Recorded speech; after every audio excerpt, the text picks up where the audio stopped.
Good morning, everybody. Thank you so much for joining us for our webinar, The Room Where It Happens, an intersectional approach to solving legal problems. My name is Vicky and I'm Engagement Manager here at the Victoria Law Foundation. Now, before we kick off and I introduce you to our fabulous guest for today, I'd like to acknowledge the traditional custodians of country from wherever you may be joining us and recognise their abiding connection to this land, its waterways and community. Victoria Law Foundation HQ is on the traditional lands of the Wurundjeri people of the Kulin Nation. It's my privilege to pay respect to their elders and to all the generations of Wurundjeri people who have nurtured this land for over 50,000 years and continue to do so today. And I extend that respect to any First Nations people who are joining us on this webinar today. We believe that acknowledging the past is an essential step in building a better, more equitable future for all of us. We recognise the impact of colonisation, its legacy of injustice, and the marginalisation of the Wurundjeri and other Aboriginal and Torres Strait Islander peoples. Victoria Law Foundation aims to break down the barriers to justice for all Victorians through our work in research, grants, and education. We are committed to making a sincere and positive contribution to a better justice system for all of us, especially those vulnerable and most in need, which feels very fitting for the topic of our conversation today. Little bit of housekeeping. The cameras and mics for all of you in the crowd will remain off throughout the session. The chat function is reserved for technical issues, but there is a Q&A button at the bottom. So please feel free to pop any questions that you've got as they arise throughout the session. And at the end, we'll hopefully have some time for questions from that Q&A box. The webinar is being recorded and it'll be transcribed and captioned before we send the link, and you'll have links to any resources that we mention throughout the session as well. So now down to business. Let me introduce the powerhouse that is Mary-Lynn Griffith. Mary-Lynn has been the manager at Whittlesea Community House for the past 10 years and is the brains behind their multidisciplinary and life-transforming program, Fix It Friday. Mary-Lynn herself is very multidisciplinary, having worked as a solicitor in the Northern Territory, a tutor and law course coordinator, forklift driver, gardener, occupational therapy aide in a 2,000-bed psychiatric hospital, and a trainee auctioneer. All of these skills have prepared her for her current role and bring a brilliant and meaningful learning and engagement opportunities to her community. Also, fun fact, she writes and performs with folk western disco band, what a combination, Siren. So she's going to tell us a little bit about Fix It Fridays, which is a popular monthly event run from Whittlesea Community House, where members of the community meet face-to-face with local legal and community support services to resolve their issues, all with a cup of tea and a scone. To tell us a little bit more about the program first, we've got a little video to share, and then we'll kick straight on to Mary-Lynn to have a bit of a chat about the program and where it started. So thank you so much, Jackie, our technical guru. Let's get the video on the go. Well, it's a beautiful Friday morning and we're here at Fix It Friday at the Whittlesea Community House. Soon this room will be buzzing with people who want to give help and people who need help. So at Fix It Friday, we bring together many agencies to come and help people here once a month. It's all voluntary. We have found that face-to-face interaction with agencies has relieved people's mental health. It's relieved their financial stress. They can sleep at night, and it's a one-stop shop, and that's what the program really delivers. Fix It Friday really relies on a triage point. Hello, how can we help? Not only on the day, but also people who register in the lead up. You can absolutely just share your story once with somebody, then there's a whole team of people to wrap around and support you with what your issues are. My husband passed away not long ago. He was fit as a fiddle, and within 3 days he was gone. I had no idea what to do, so I came down to Fix It Friday, and they suggested that I speak to the solicitor, the financial advisor and the carers here. I got fined for not voting, when my daughter was actually in the Royal Children's Hospital needing a liver transplant. Came into Fix It Friday, spoke to a local MP and also a lawyer at the same time, and they actually spoke to Fines Victoria about clearing my fines, and yeah, they was able to clear it that way. I was on a mobility scooter, so I couldn't get out to all these other services, so to have them to come here and be able to see them all at once, it's just made all the difference.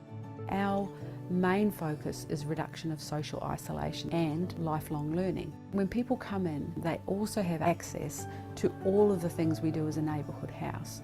Even if in the first instance they're not ready to undertake that next journey, there's a pathway to other worlds that they can explore.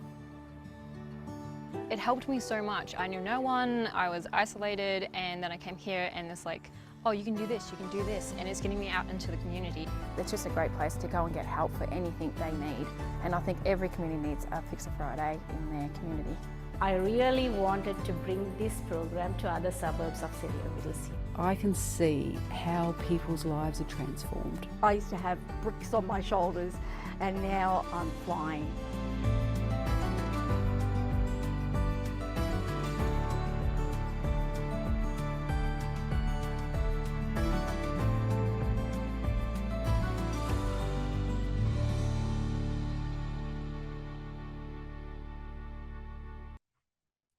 Video always gets me.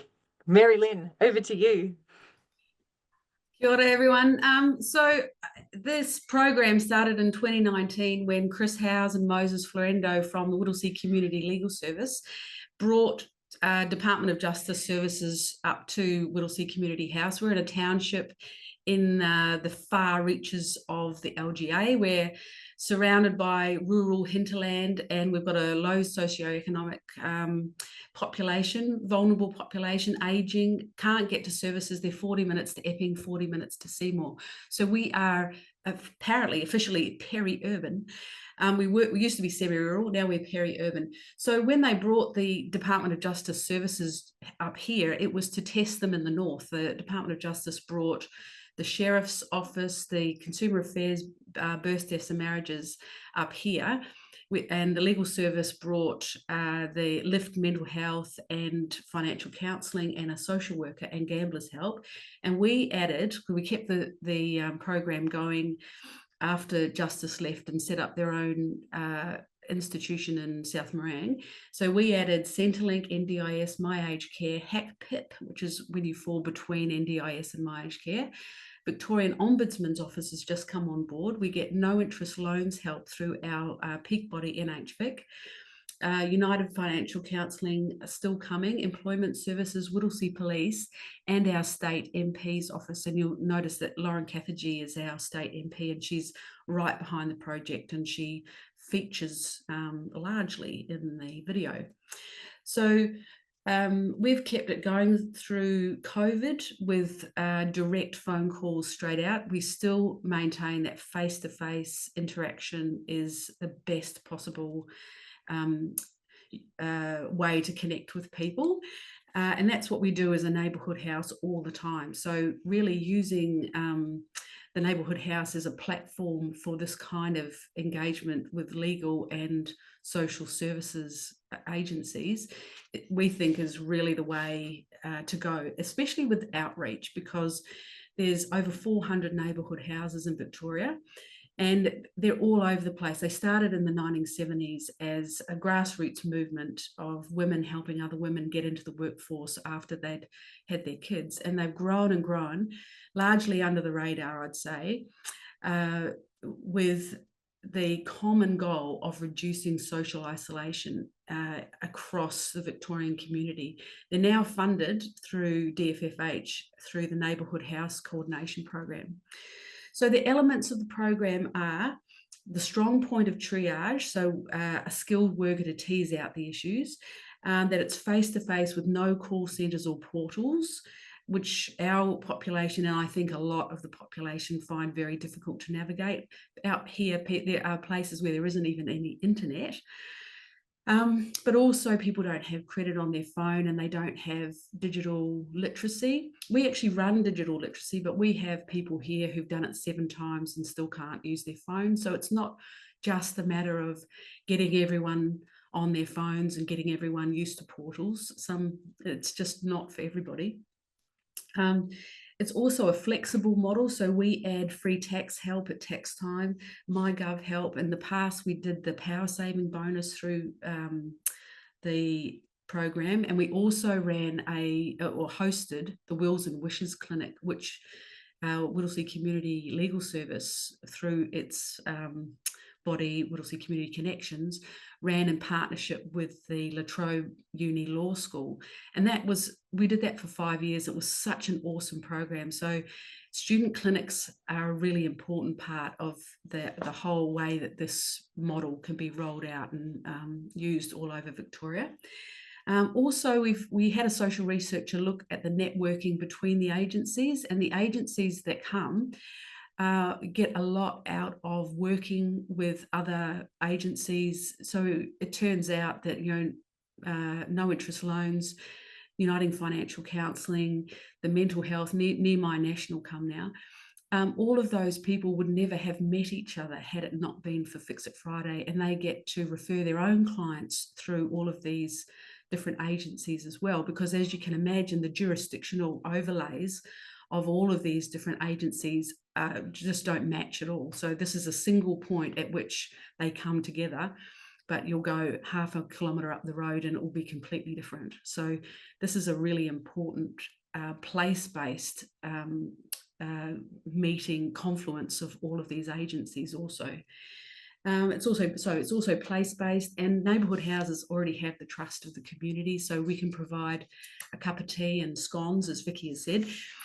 We got a court fund grant this year to be able to provide a coffee van, free coffee for the whole of the year, which is very exciting. So I cannot emphasise the court fund grants enough, because they are very accessible also.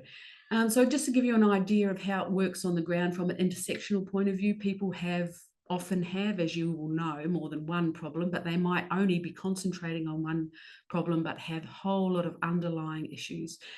And this is how the model can work. So a woman, these are real case studies, obviously, not with names, but de-identified. But anyway, a woman from Kinglake, and Kinglake, you need a car. There is one bus in and one bus out a day. You need a car.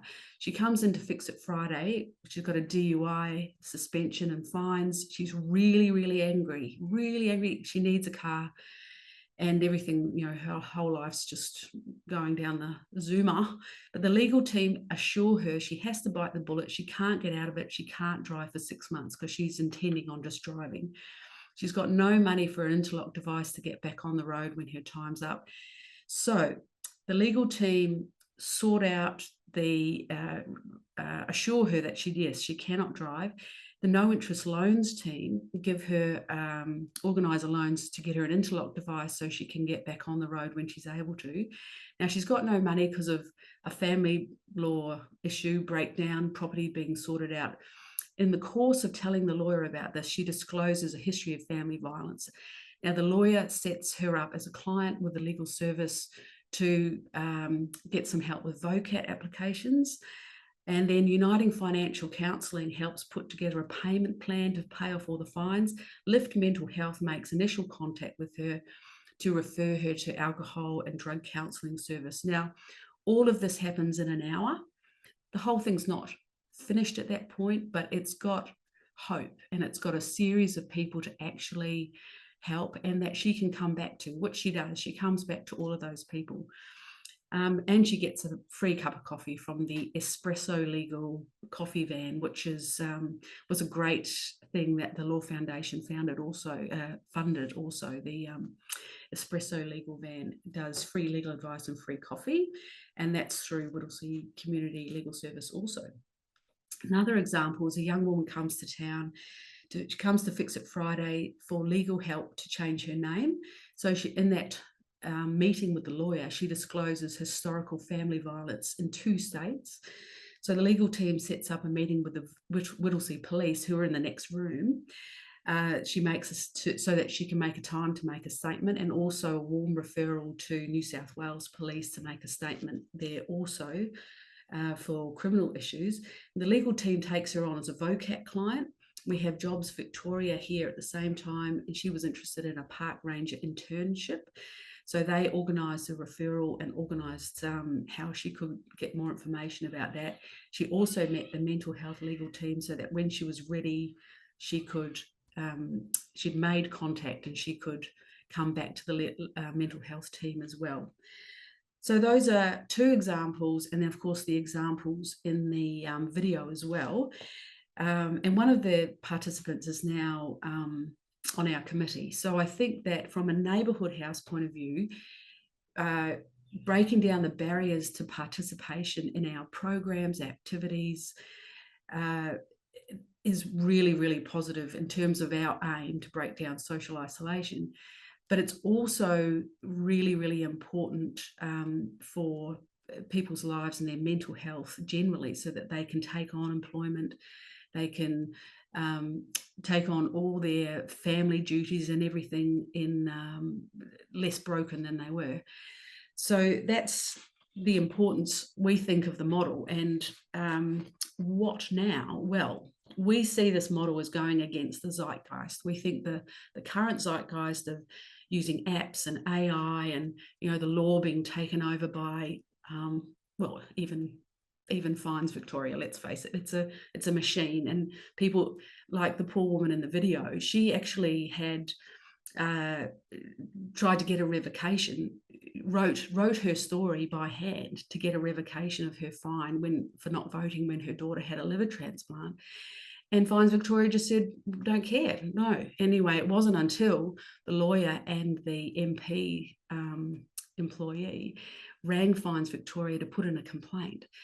And the complaint got it out of the machine that is Fines Victoria into a forum when people could actually see what was going on and see how unfair it was.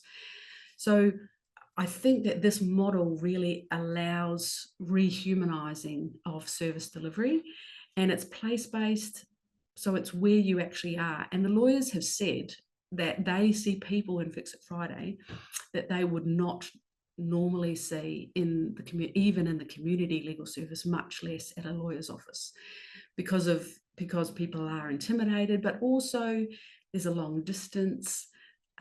They have to have confidence enough to actually approach a lawyer. So in terms of legal need and in terms of delivery of legal services, we think this model is really effective, really effective. So what we've done now is we have applied for a federal grant to roll out Fix It Friday, and we're going to be looking for community legal services and other legal services where there aren't community legal services all over Victoria to come on board with this program as a voluntary outreach, and work with all these other agencies. And really it's actually fun, like the legal services and the financial and the mental health and the police and the all the other agencies, they actually get on really well, and you can have a cup of tea with the other agencies and find out what everyone's doing, and then you feel less isolated also. So we're going outside of the silo. As Vicky would say, we're punching holes in the silo. Are we allowed to say that, Vicky? I think that was an awesome approach. So yes, that's what we're up to. We're looking at rolling out. Now, we love neighbourhood houses, obviously, so we think neighbourhood houses are a great fit for this model and for working with the Federation and any other legal services that are and practitioners that are around. We already have the trust of our community. We provide emergency relief, community meals, walking groups and choirs and ukulele and all of those wonderful things. So we already bring people in. We see about 230 people a week through all our different programs. We do a lot of adult education, machining and welding and all sorts of things like that, first aid. So we have this great advantage of being able to have the trust of the community and have people who may not normally go to a lawyer or any other of these services and just sit on their problems and have them build up. And as you know, fines out here and debt really build up, and they can explode into family violence very easily. So we think that this model is a really effective model for delivery of legal and all social services. The end. Thank you so much for that, Mary-Lynn. There's so much in that. I think it's such a rich program. And I think the reason why we love it at VLF, not only because it's a great Law Week event every year, but just there's something about for the Pulse groupies in the room. We know obviously through the Public Understanding of Law survey research that around 66% of people, 2/3 of people, don't recognise that their problem is legal. So obviously if they don't realise they have a legal issue, they're not going to be looking for legal help. And even then knowing, I think you used the term warm referral, like there's that thing of when you're so overwhelmed with what these issues might be, you don't even know where to start. So there's something really beautiful about that space that you're creating to tease out those issues and to kind of triage those issues and then find the support for people when they need it. And obviously, just fun fact as well, through Pulse, we know that when faced with a civil legal problem, around 29% of people look for support from non-legal services, so places like government agencies or council bodies or community organisations like neighbourhood houses. So I think that also just profiles how important these community spaces are in terms of having a collaborative approach with legal services to be able to access and provide that safe space for people to really start to open up and explore what their issues might be. And we have a fantastic question here from Rebecca in the Q&A around what type of professional does that initial triage on the day? So what is the triaging process for people when they come in with their myriad of interconnected issues? How do you start to untangle that? So we happen to have a pretty amazing crew here, I have to say. So we triage, we do have a social worker as well, which is really useful. But our triage person is Karen, who is Karen, and she has a big background. She went through the fires. She has a lot of background in trauma, and also because she's rural, she's really good at sorting stuff. And but she and I work very collaboratively. But so I think as part of this grant that we're asking for is we're actually putting together a triage training program. So it will be a one-day program with a strong element on the legal side of things, because when people walk in the door and they don't know what their issue is, when there are time limits, when there's the sheriff or warrants or anything like that, we need to know that straight away.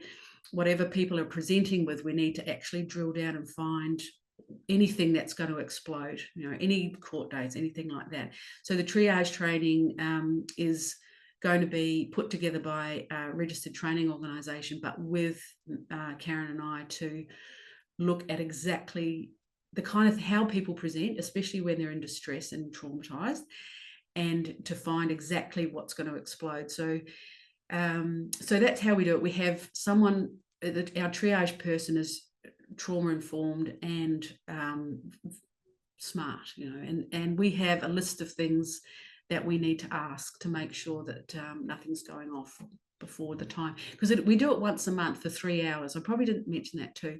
So once a month for 3 hours doesn't sound very much, but we get 38 people through. They might see 45 agents. There might be 45 agency referrals in there because they'll see more than one agency. And so we might, over a course of a year, even in 11 sessions of 3 hours, we will see, 300 people. And it's been amazing, the ripple effect from that.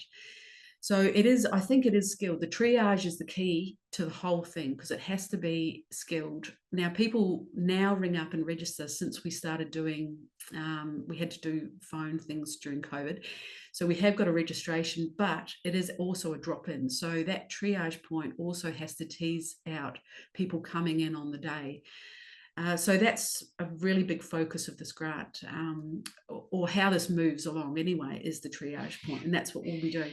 So when we get that one-day training up and running, we can do that anywhere. It doesn't have to be neighbourhood houses. I think libraries, like you say, Vicky, people are turning up they're paying their bills at the library, at the post office, because there's no banking anymore out here. So I think the post office workers, the library workers, the council workers should all do this triage training. Something about being that first port of call and being what we like to call at VLS the problem notices.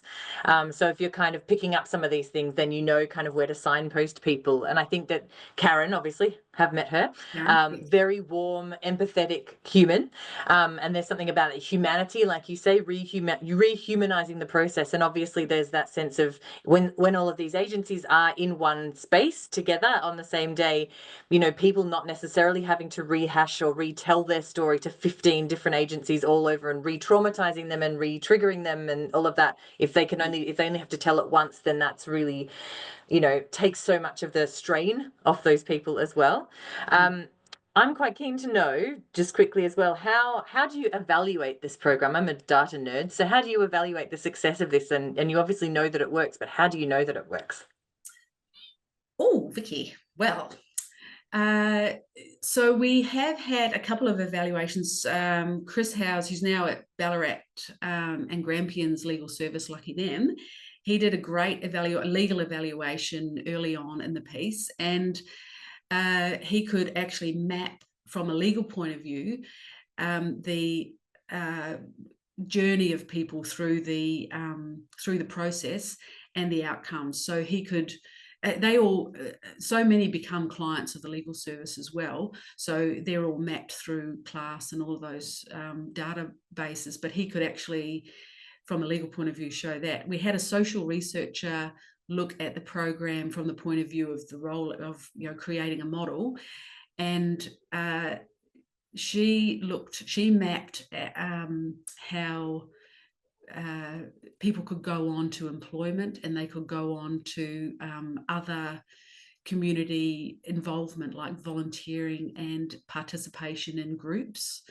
So those are the ways that you can map it from a social research point of view and a legal point of view. And that's maybe another opportunity for a student to get involved, right? You were saying before the value and the importance of having, you know, legal students have the opportunity to be exposed to this type of work, and in terms of learning that, you know, or relearning, if you like, that kind of how you engage with the community on that kind of level. You know, students that are PhD students could be a great project. If there's any university people in the room, well, maybe we can think about that. With this grant, we have got a group of social work students who would be doing the actual evaluation of the project if we get the grant. So they're through Kanara Neighbourhood House, which is the RTO we're using to do the triage training. So yeah, they're definitely, I think they might be master's students too. And so that is really important, because I have to say that's probably not my forte. I've talk. It's totally mine. Just because I'm a nerd. No, because I'm any good at it. And just a quick one. We've got a couple of minutes left, but there's a couple of questions in from neighbourhood houses, which is excellent. Thanks for being in today. Yes. Maddie, you bring up a very good point. I suppose there's a question here around how do you see this model being scalable? So obviously you've got a fairly decent sized neighbourhood house. In terms of the space, you've got a couple of rooms. It's a bit of a rabbit warren where people can be placed in that. Maddie's saying that that their neighbourhood house is small. So how could a Fix It Friday type event work in a smaller facility, do you think?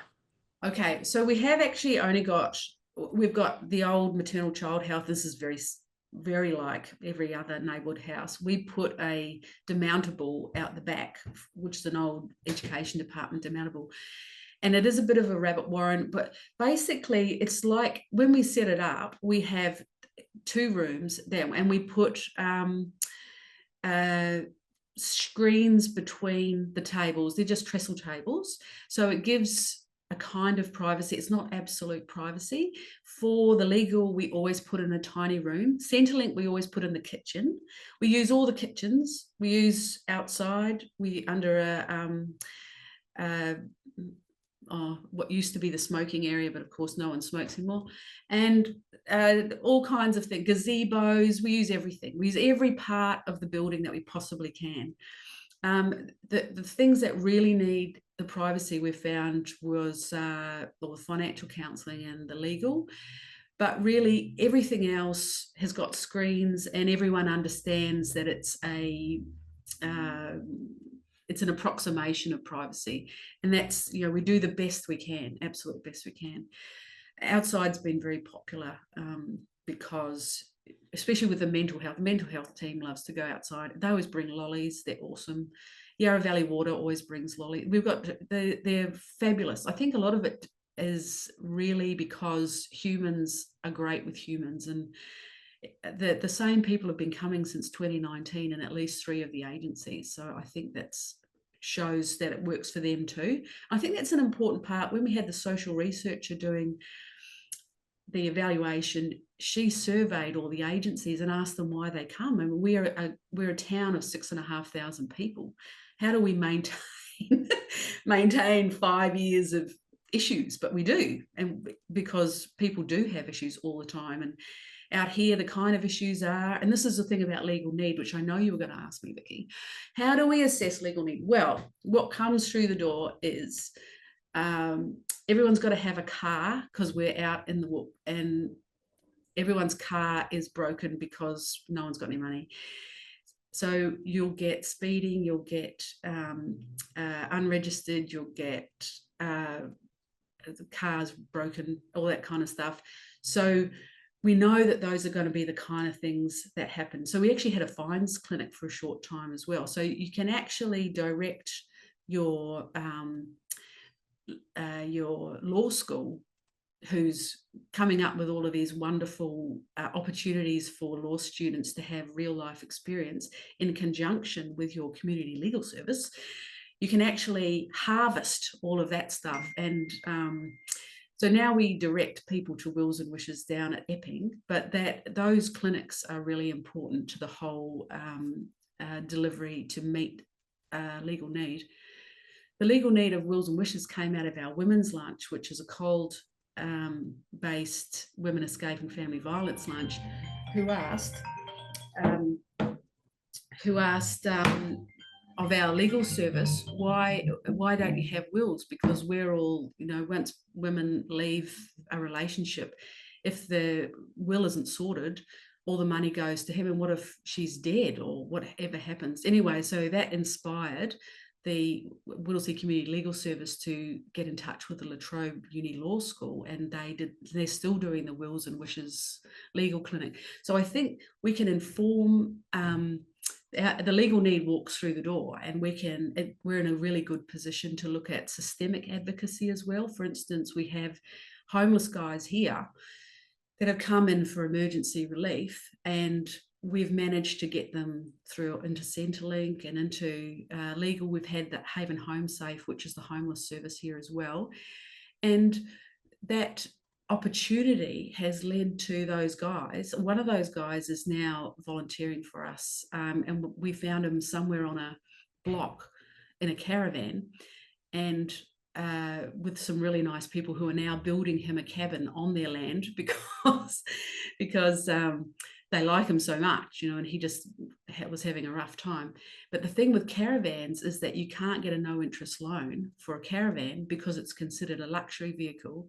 But because we have these old blokes who just want to live in caravans out here on blocks, it gives us an opportunity to look at systemic advocacy through our peak body, NHVIC, to advocate for older caravans being seen as a place to actually live for some people as well. So I think we were in a really good position to help with legal need, you know, passing that on to the community legal service. Yeah, brilliant. Oh, we better wrap up. We've run a little bit over time. I know, we could talk about this forever. It's such a brilliant project. Thank you, everybody who's hung around for the 4 minutes that we've run over. This has been recorded, obviously, so you can come back and watch it again later.